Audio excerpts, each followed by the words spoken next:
पहिली पत्नी हयात असताना किंवा पहिल्या पतीपासून घटस्फोट घेतल्याशिवाय हिंदू पुरुषांना दुसरा विवाह करता येत नाही.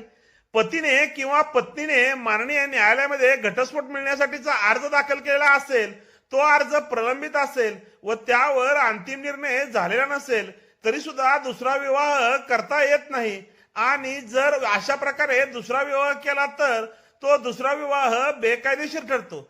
नमस्कार मित्रांनो, मी आपला वकील मित्र विशाल गावडे. चला तर मग कायद्याचं म्हणजेच तुमच्या फायद्याचं बोलूया. परंतु घटस्फोटाची केस चालू असताना पतीने दुसरा विवाह केला, पत्नीने पोटगी मिळण्यासाठीचा अर्ज दाखल केला, तर या मुद्द्यावर पत्नीला पोटगी मिळते का आणि मिळू शकते याबाबत माननीय सर्वोच्च न्यायालयाने नुकताच एक महत्वपूर्ण न्याय निर्णय दिलेला आहे. रंजिता कुमार विरुद्ध कविता या महत्वपूर्ण केसमध्ये माननीय सर्वोच्च न्यायालयाने घटस्फोटाची मागणी मान्य केली, परंतु पतीने पत्नीला तब्बल 1,25,00,000 रुपये द्यावी असा आदेश सुद्धा केला. अर्थातच पतीचे उत्पन्न तेवढे मोठे होते आणि पतीही ती रक्कम देण्यास तयार होते.